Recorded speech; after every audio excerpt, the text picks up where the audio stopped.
चलो देखो बेटा, अब हम यहाँ से स्टार्ट करते हैं। और इलेक्ट्रॉनिक कॉन्फ़िगरेशन आपको होमवर्क दिया था मैंने 1 to 50। वैसे आपके सिलेबस में 1 to 30 है, बट आप पूरा 100 तक करके प्रैक्टिस करेंगे तो हो जाएगा। और जब आप इसको क्रॉस चेक करेंगे तो टोटल 13 एलिमेंट ऐसे हैं जहां पे आपका आंसर मैच नहीं करेगा, और उसको हम बोलेंगे एक्सेप्शंस।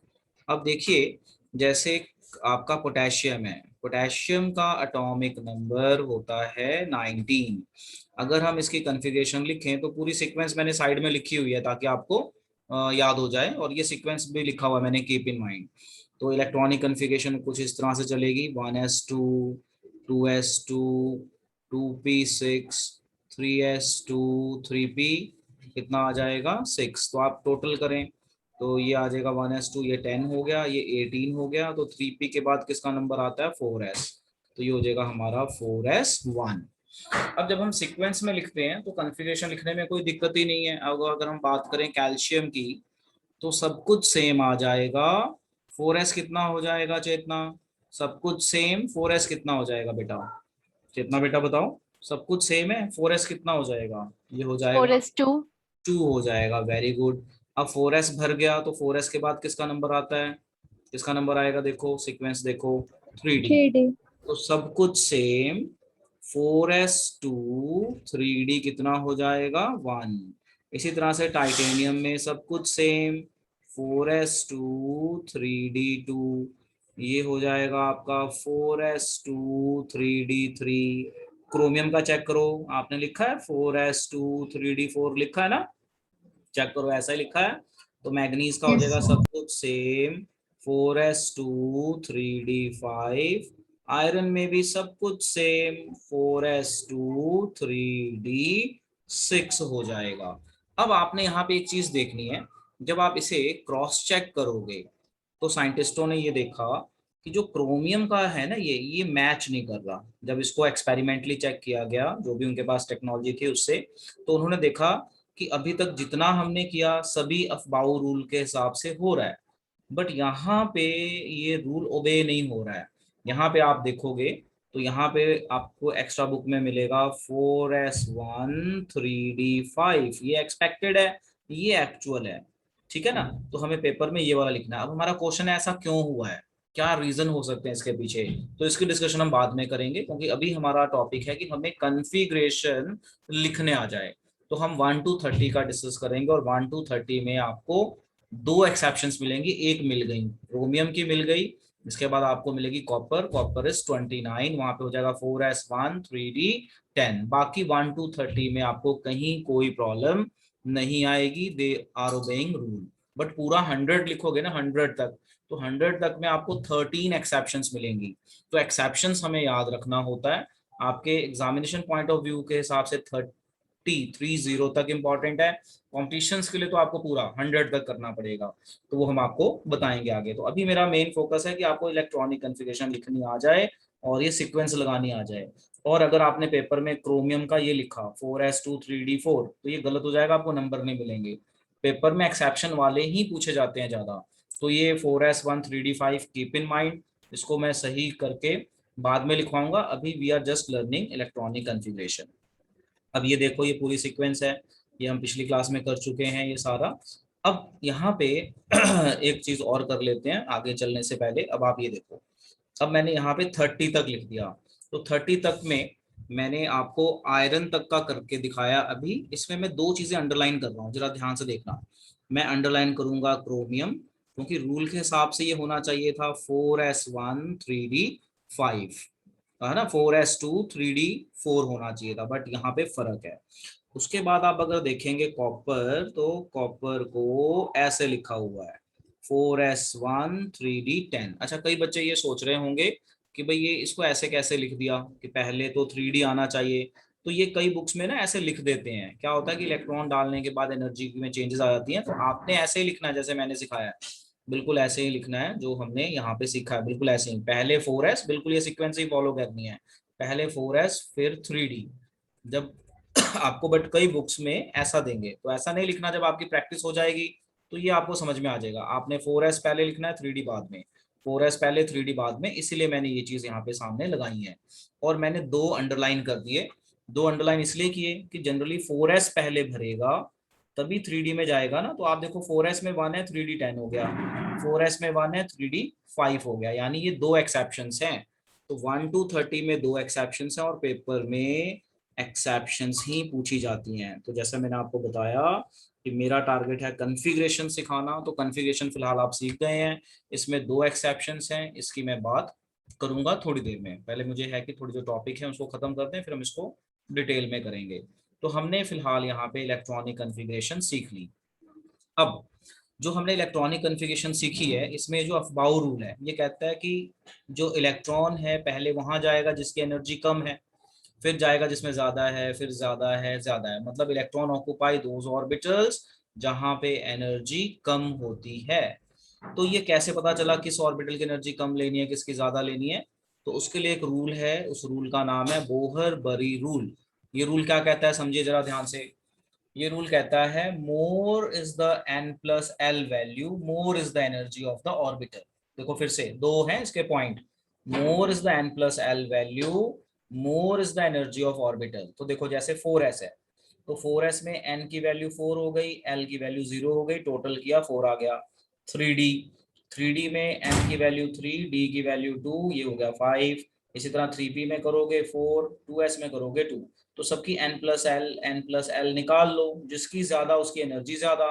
तो हमें यहाँ से पता चल जाता है कि बोहर बरी रूल के हिसाब से जो ये सीक्वेंस बनाई गई है कि किसमें एनर्जी ज्यादा है किसकी कम है, तो यहाँ पे बोहर बरी रूल के अफबाउ रूल प्लस बोहर बरी रूल ने बताया किसको कम और ज्यादा लेना है। तो अफबाउ रूल ने फिलिंग बताया, इसने बताया किसकी एनर्जी कम हो लेनी है किसकी ज्यादा। तो इस हिसाब से अब ये तो हो गया पहला पॉइंट कि मोर is the n+l value, more is the energy. अब आ जाओ दूसरा पॉइंट। क्या होता है कई बार दो ऑर्बिटल की एनर्जी सेम भी तो हो सकती है n+l वैल्यू, जैसे देखो 4s और 3p सेम भी है, तो उस केस में क्या होगा? If two orbitals have same n+l value, समझे जाओ ध्यान से, if two orbitals have same n+l value then the orbital having greater value of n will have more energy। so देखो जरा 4s लिखा तो 4s की वैल्यू आई 4+0 4, 3p लिखा 3+1 ये। अब रूल कहता है अगर दो ऑर्बिटल की n+l वैल्यू ज्यादा आ जाए तो हम उस ऑर्बिटल की वैल्यू ज्यादा, एनर्जी ज्यादा लेंगे जिसकी n की वैल्यू ज्यादा है। तो n की वैल्यू 4s में ज्यादा है तो इट हैज मोर एनर्जी। चलिए ये लिख लीजिए, very very important, very important. अब देखो हमने सीख लिया इलेक्ट्रॉनिक कॉन्फ़िगरेशन। इलेक्ट्रॉनिक कॉन्फ़िगरेशन में हमने जस्ट इलेक्ट्रॉनिक कॉन्फ़िगरेशन लिखना सीखा है। उसके बाद हमने बोहर बरी रूल सीख लिया। अब हम आगे चलते हैं और देखते हैं हमें क्या क्या मिलता है। तो ये 2 एक्सेप्शंस मैंने अंडरलाइन की हैं, मैंने बोला इसको मैं एक्सप्लेन करूंगा बाद में। और इसके ऊपर क्वेश्चन है कि वाई दे आर एक्सेप्शंस, तो अलग से क्वेश्चन भी है, तो ये वहां पे हमारा कवर भी होगा। उसके बाद ये 1 to 50 का मैंने यहाँ पे कॉन्फ़िगरेशन डाला हुआ है और ये सीक्वेंस बनाई हुई है यहाँ पे, ठीक है ना। तो इसको मैं डिस्कस नहीं करूंगा क्योंकि सीक्वेंस वही है जो आपको बताया है। बस हमें एक्सेप्शंस याद रखनी है। एक्सेप्शंस टोटल 1 to 100 में आपको 13 एलिमेंट्स मिलेंगे जहां पे एक्सेप्शन है। अब आ जाइए यहाँ पे। अब जब हम आगे चलते हैं तो अब हमारा टॉपिक आता है शेप ऑफ ऑर्बिटल। तो हमें क्वांटम नंबर को सॉल्व करके या स्क्रूडिंजर इक्वेशन से सॉल्व करके हमें यहाँ से शेप ऑफ ऑर्बिटल के बारे में भी आइडिया लगा। क्या क्या था शेप ऑफ ऑर्बिटल, अब जरा आप देखिए और इसको नोट कीजिए कॉपी में। जैसे एस सबशेल है, एस सबशेल की जो शेप देखी गई वहां पे स्क्रूडिंजर वेव इक्वेशन के हिसाब से, तो ये उनको स्फेरिकल लग रही थी। तो आप हमने सिर्फ याद रखना, हमने कुछ नहीं करना यहाँ पे कि एस सबशेल की जो शेप है, जो एस ऑर्बिटल है, तो उसकी जो शेप आएगी वो होती है स्फेरिकल। और जो हमारा पी सबशेल है इसकी शेप को कहते हैं डम्बल शेप। ये नीचे आप अगर डायग्राम देखेंगे तो ये पी की डम्बल शेप है। अब पी सबशेल में 3 ऑर्बिटल होते हैं, इनके नाम भी दिए हुए हैं, P X, P Y, P Z. 3 dimensional बात हो रही है ना, 3D में बात हो रही है। तो ये जो शेप बनाई गई है ना वो बताते हैं कि इलेक्ट्रॉन की मिलने की प्रोबेबिलिटी है कि न्यूक्लियस से ये चारों तरफ कहीं पे भी इलेक्ट्रॉन मिल सकता है, तो स्फेरिकल शेप बन गई।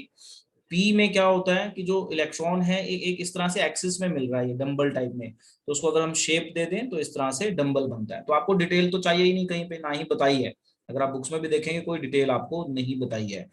आपको ये चीजें याद रखनी है कि एस सब शेल का जो हमारा ऑर्बिटल है इसकी शेप स्फेरिकल, पी में 3 ऑर्बिटल होते हैं और पी की शेप को डंबल शेप कहते हैं और इस तरह से रिप्रेजेंट करते हैं। पी एक्स ऐसे ड्रॉ करोगे, पी वाई इस तरह से ड्रॉ करोगे, पी जेड आप इस तरह से ड्रॉ करेंगे।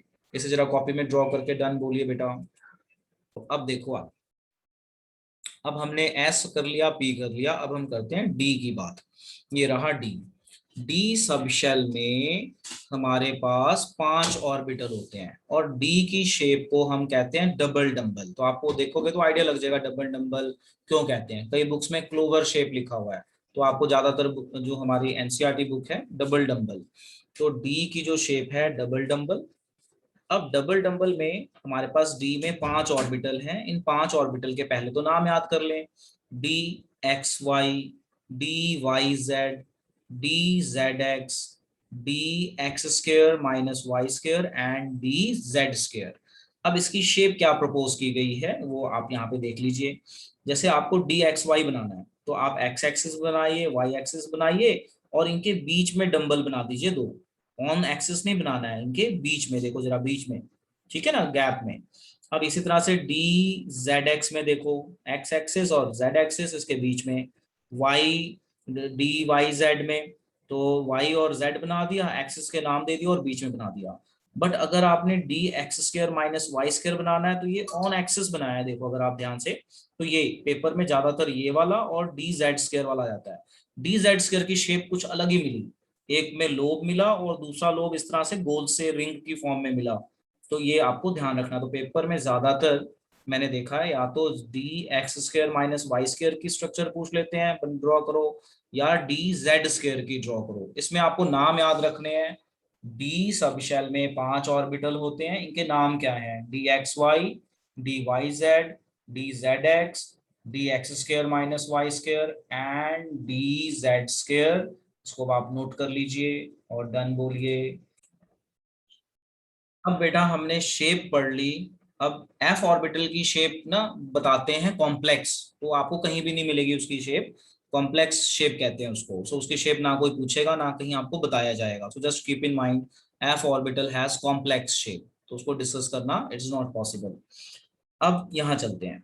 अब यहाँ पे मैंने कुछ चीजें सेपरेट की हुई हैं which is important for competition exams. तो आपके पेपर में वो नहीं पूछेंगे और शायद हो सकता है आपके टीचर भी ना बताएं आपके स्कूल में, बट ये कॉम्पिटिशन्स के लिए इंपॉर्टेंट है। देखो क्या लिखा हुआ है, value of M for latest conventions. अब आपको याद है कन्वेंशन क्या होता है? जैसे आपने 10th में पढ़ा है कि भाई जो हमारा ऑब्जेक्ट डिस्टेंस है वो माइनस में लेना है। साइन कन्वेंशन थी ना, हाइट ऑफ ऑब्जेक्ट पॉजिटिव लेना है और पोल के राइट साइड वाले डिस्टेंस नेगेटिव लेने हैं, अपना पॉजिटिव लेने हैं। नेक्स्ट इधर कुछ याद आया ऐसा?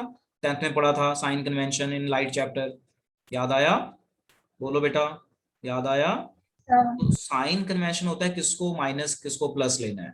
तो अब देखो हमें यहाँ पे पता है कि पी में 3 ऑर्बिटल होते हैं, P X P Y P Z.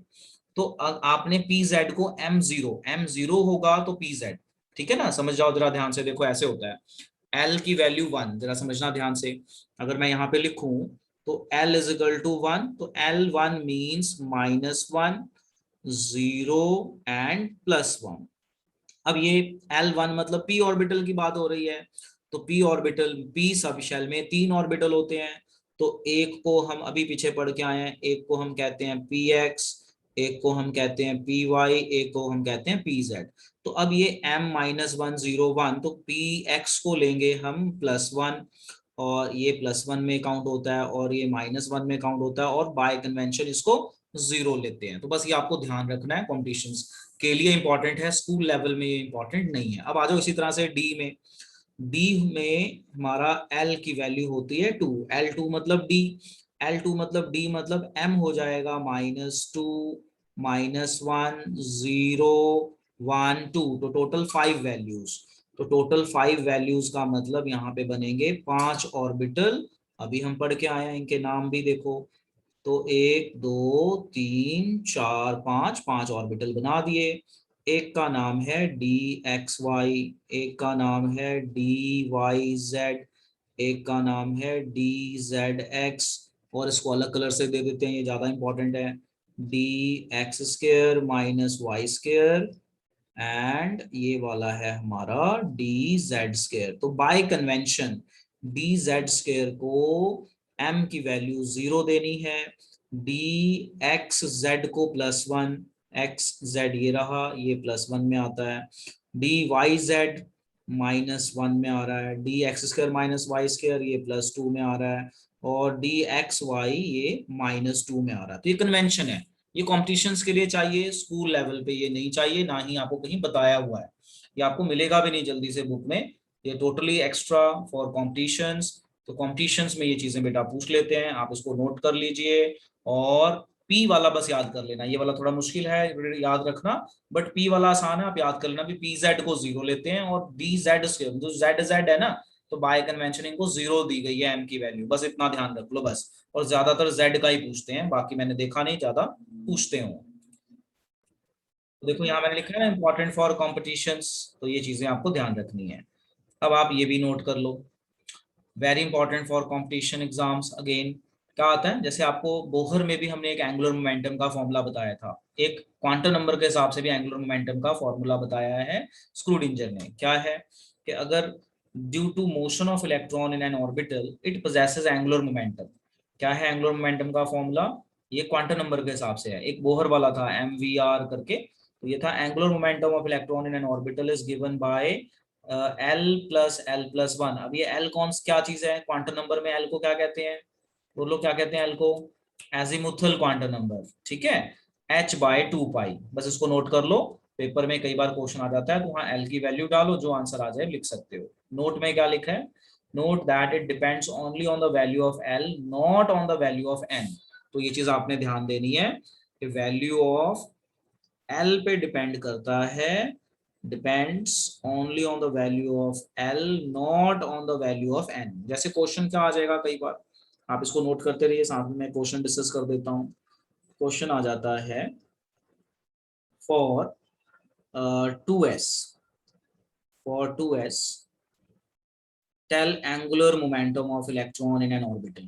for 2s tell angular momentum of electron in an orbital. तो ऐसे क्वेश्चन को अलग अलग तरीके से दे सकते हैं। तो हम आंसर में क्या करेंगे, हम सीधा फॉर्मूला लिख देंगे, angular momentum is equal to L+1 और ये हो जाएगा h/2π। अब s है, तो for s L is equal to 0। देखो समझ में आ गया, फॉर s L कितना हो गया, 0 हो गया, L 0 हो गया तो ये पूरी की पूरी टर्म ही 0 हो गई, तो आंसर आ गया 0। बस इतना सा करना होता है। अब आज मान लो आपका आ गया वहां पे 2p, तो p में L की वैल्यू डालो, जो भी सॉल्व करके आएगा लिख देना यहाँ, है ना। तो 3d आ गया, तो d के लिए L की वैल्यू डालो 2।